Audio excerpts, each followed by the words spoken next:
Nashua, New Hampshire. During a Des Moines campaign stop last August, Andrew Yang stood on a small stage and declared himself the younger, fresher, more modern, more Asian version of Bernie. 5 months later, the entrepreneur and presidential candidate has stopped directly comparing himself to Senator Bernie Sanders, IVT, in his stump speeches, but some voters in New Hampshire are still comparing the two candidates as they decide whom to vote for in the critical first in the nation primary. "I trust Bernie, I think that he'd be great," Kelly O'Brien, 29, said at a Yang campaign stop in Nashua. "However, I would also like to see someone new, someone to revitalize young people." "If Sanders has a problem in New Hampshire, I think it's a Yang problem," said Dante Scala, a political science professor at the University of New Hampshire's Carsey School of Public Policy and a local demographics expert. "Every young voter Yang takes, I think you could make a good case it's a Sanders voter." Sanders easily won the state's primary in 2016 with 60% of the vote, thanks in large part to a coalition of young people, independents, and voters looking outside the establishment. Based on interviews conducted at dozens of events held over the past few months, Yang is attracting the same types of voters at his campaign stops. According to the Real Clear Politics polling average, Sanders holds only a slight lead in the Granite State over former Vice President Joe Biden, with 22.5% and 21% of support respectively. Yang is only polling at 3.3% there, but in a primary with a close race at the top, every vote counts.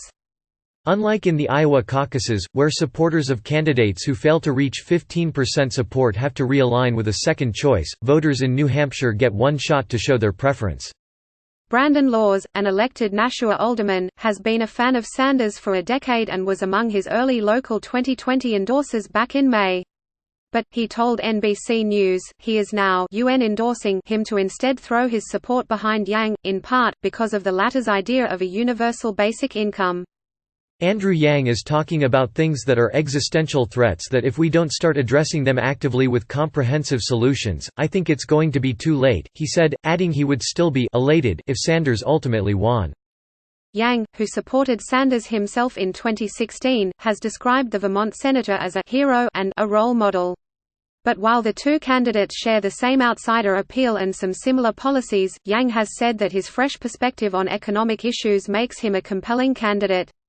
"I think that though we're aligned on some of the same goals, I think I have some more modern approaches that would be more effective at reaching those goals," Yang said after the November debate in Atlanta.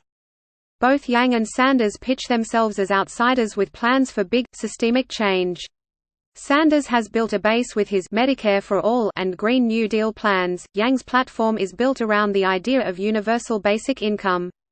The similarities don't end there. Both candidates are known for their rabid online fanbases. They're both big basketball fans. The Yang campaign even nabbed the media firm that helped Sanders raise his profile in the last cycle. The fact that it's the team that had worked with Bernie last time certainly made it seem like there was a natural fit, Yang said when the campaign hired Divine Mulvey Longabar, adding he hoped they can approximate that kind of magic with his campaign. "I think our experience in the 2015-16 campaign gave us sort of an understanding of the discontent out there among American voters, and certainly inside of the Democratic Party. Working class, middle class voters just think this economy hasn't been working for them and isn't working for them," media consultant Mark Longabaugh said. But Sanders' campaign manager Faiz Shakir is confident voters will trust Sanders as the candidate who can beat President Donald Trump and make change happen. Andrew Yang is talking about solutions for a working class that is struggling, he said. And the candidate, Senator Sanders, understands that people are going to be interested in different messages and new approaches to these problems, but we feel comfortable that they'll come home when it comes time to vote.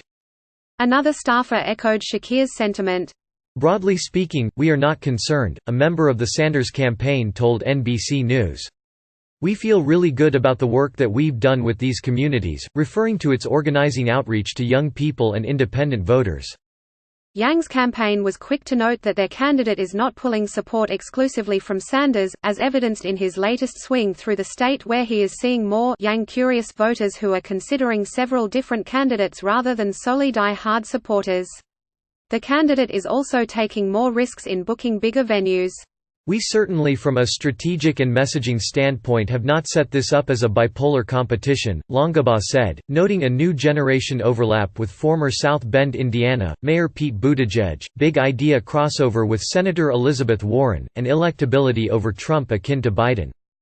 "They're taking advantage of their resources to build beyond their initial niche," Scala said. "But I would still argue his first real leverage among the electorate was among the younger voter.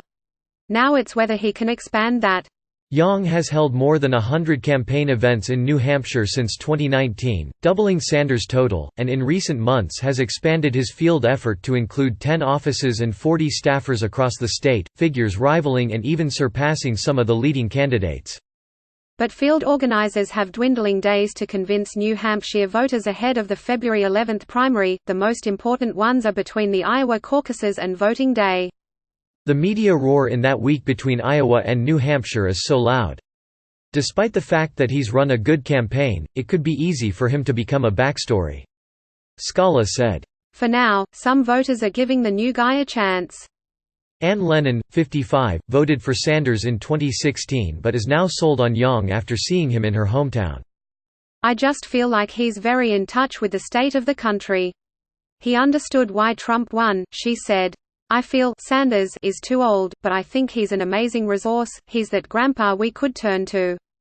Her daughter Catriona Lennon, 21, backed Sanders last cycle but is undecided this time around, though she also thinks Sanders is past his prime.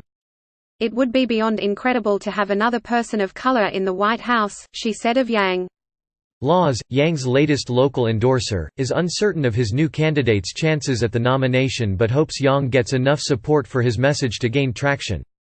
"That's one of the ironies of me switching my support from Bernie to Yang in the primary," Laws said. "I think Yang is the 2020 equivalent of what Bernie Sanders was in 2016, in the way that the things people were saying about pie in the sky ideas from Bernie 4 years ago, now that's the standard for most of the people running for the Democratic nomination."